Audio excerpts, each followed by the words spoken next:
근데 누가복음 앞부분 1장, 2장, 3장에는 우리 기독교에서 아주 귀하게 여기는 세 개의 찬송이 있습니다.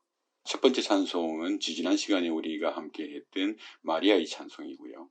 두 번째 찬송은 우리가 오늘 보게 될 사가랴의 찬송이고, 그리고 세 번째는 시므온의 찬송입니다. 역시 마찬가지로 74절에도 우리를 원수의 손에서 건지시고 그렇게 말씀하시죠. 이스라엘의 원수가 누굽니까? 오늘날 교회의 원수는 누구죠? 내 인생의 원수는 누굽니까? 무엇이 나를 그렇게 괴롭히는 거죠?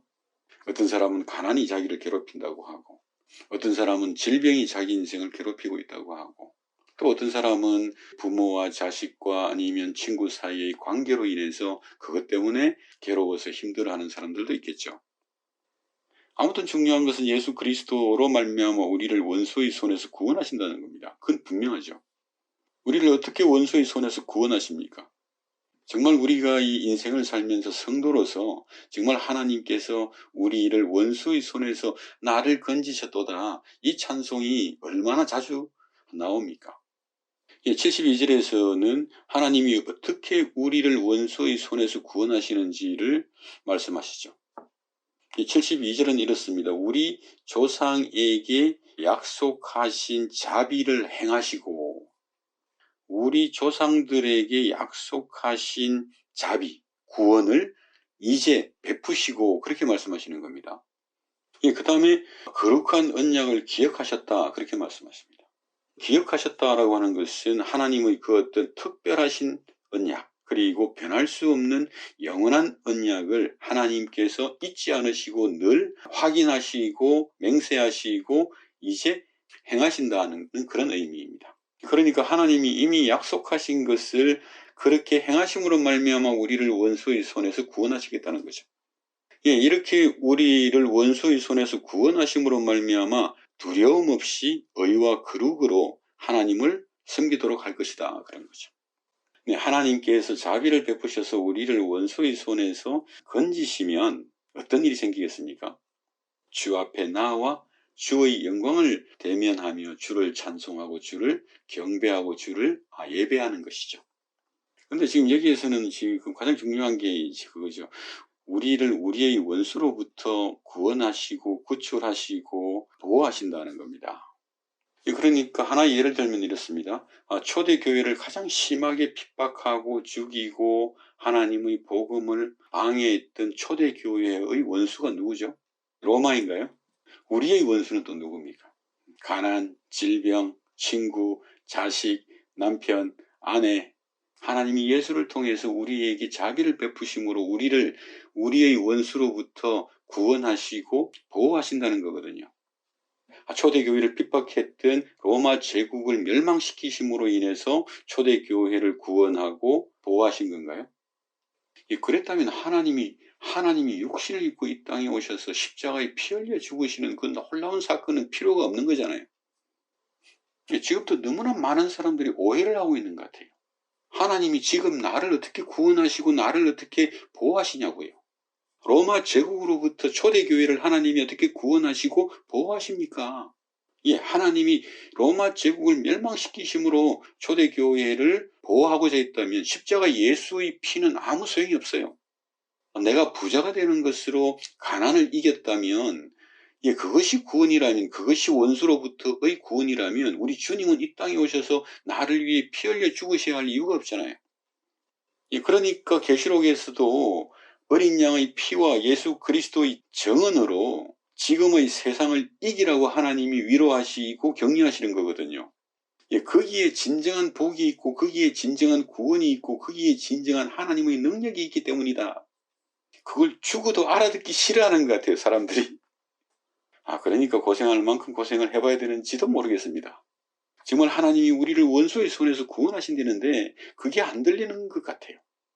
정말 이렇게 이 십자가 예수 안에서 우리를 구원하시는 그 하나님의 능력의 손길이 우리로 하여금 죄와 죽음으로부터 우리를 구원하시고 우리를 보호하시는 건데, 저는 개인적으로 어렵고 힘들 때 그 어떤 것도 정말 내 원수로부터 자유해지는 길은 없어요. 정말 나를 구원하신 그 하나님을 두려워할 때 그 아들의 죽음 안에서 나를 용서하시고 나를 기뻐하시는 그 하나님의 얼굴이 보이면 비로소 내 원수로부터 풀려납니다. 그런 순간에도 내가 그 하나님의 이름을 인정하고 존중할 때 비로소 내가 원수를 이기고 있는 거죠. 우리가 관계의 고통이든 가난의 고통이든 질병의 고통이든 거기서 자유할 수 있는 유일한 길은 찬송에서 말하는 그대로 그 하나님의 자비하심을 대면하고 인정하고 존중하고 두려워할 때예요. 그때 비로소 우리가 하나님 앞에 나아가서 하나님을 대면하고 하나님을 섬기는 일이 일어나는 겁니다. 그 예수 그리스도의 죽음이 우리에게 우리의 의가 되고 예수의 부활이 우리의 거룩함이 돼요. 지난주에 말씀드렸던 하나님을 두려워하는 자에게 하나님의 자비가 임한다.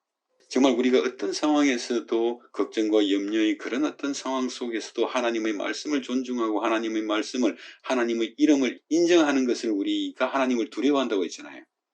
그때 바로 우리가 하나님의 자비와 하나님의 긍휼하심을 대면하는 자리가 됐거든요. 하나님을 어떻게 만납니까? 하나님을 두려워하십시오. 내가 어떻게 내 지금 이 어려운 상황 속에서 하나님의 능력과 하나님의 힘을 받겠습니까? 하나님을 두려워하십시오.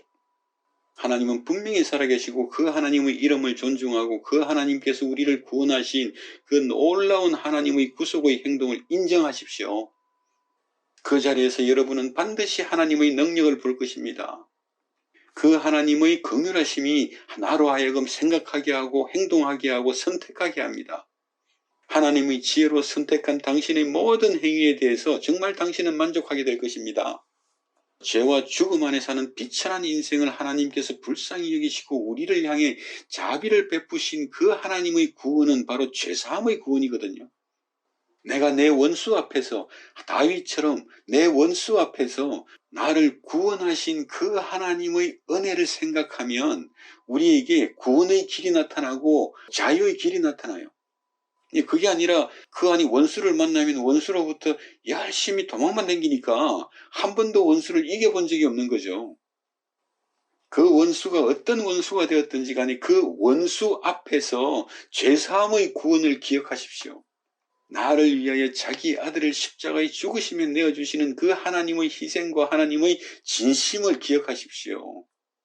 그리하면 그 원수 앞에서 믿음으로 말미암는 자유와 구원을 보게 될 것입니다.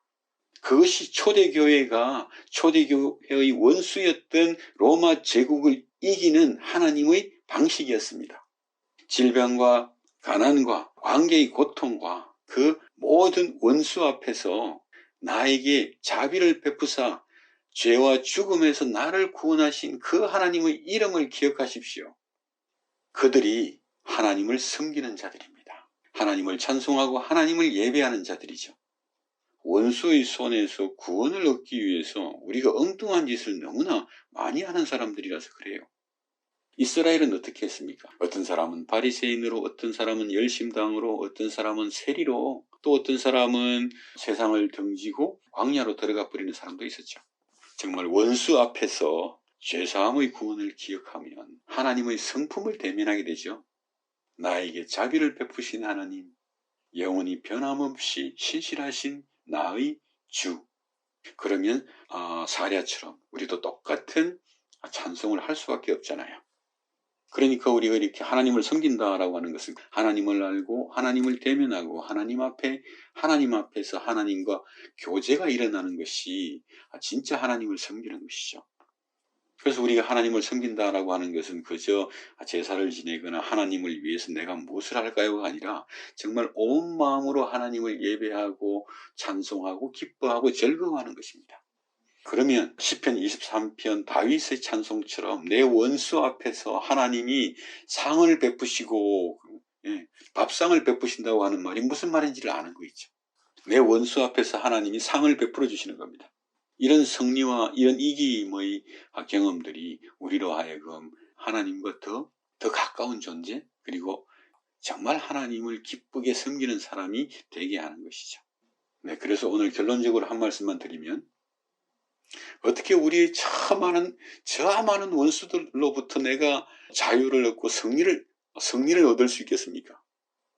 죄사함의 은혜, 죄사함의 구원, 십자가의 피, 그것을 알고 그것을 기억하며 예수를 바라보고 예수를 기억한다면 여러분은 정말 수없이 많은 온갖 원수들 앞에서 자유를 얻고 용기를 얻고 격려를 얻게 될 것입니다.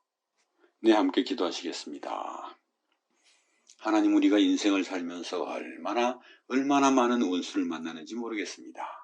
그 온갖 원수들로 말미암아 때로는 두려워하고 때로는 비굴해지기도 합니다. 그 원수들이 무서워서 때로는 바리새인이 되고 때로는 세리가 되고 때로는 열심다문이 되기도 합니다. 그러나 하나님, 우리에게 주신 그 십자가의 죄사함의 은혜로 말미암아 우리에게 이기라고 하신 이 말씀을 오늘도 우리 성도들의 심령 속에 새겨주옵소서. 모든 원수들 앞에서 상을 베풀어 주시는 하나님을 기억하게 하옵소서. 그 십자가의 은혜로 말미암아 죄사함의 구원으로 말미암아 우리로 하여금 원수들 앞에서 자유를 노래하고 하나님을 찬송하게 하옵소서. 하나님의 찬송이 되게 하셔서 원수 앞에서 원수를 이기고 자유를 노래하는 하나님의 남은 자들이 되게 하여 주옵소서. 우리가 원수 앞에서 하나님을 바라보고 하나님을 의지할 때 성령께서 저희를 붙들어 주셔서 우리를 구원하신 그 하나님의 자비를 대면할 수 있도록 도와주시옵소서. 우리가 우리의 원수들을 두려워하며 하나님을 바라볼 때마다 그 하나님의 긍휼하심이 우리로 하여금 용기가 되고 격려가 되고 하나님의 능력이 되게 하여 주옵소서. 정말 그 원수들 앞에서 하나님을 찬송하며 그 원수들을 이기는 하나님의 능력으로 이 세상을 담대하게 살아갈 수 있도록 하나님께서 은혜 주실 것을 믿사오며 예수님 이름으로 기도합니다.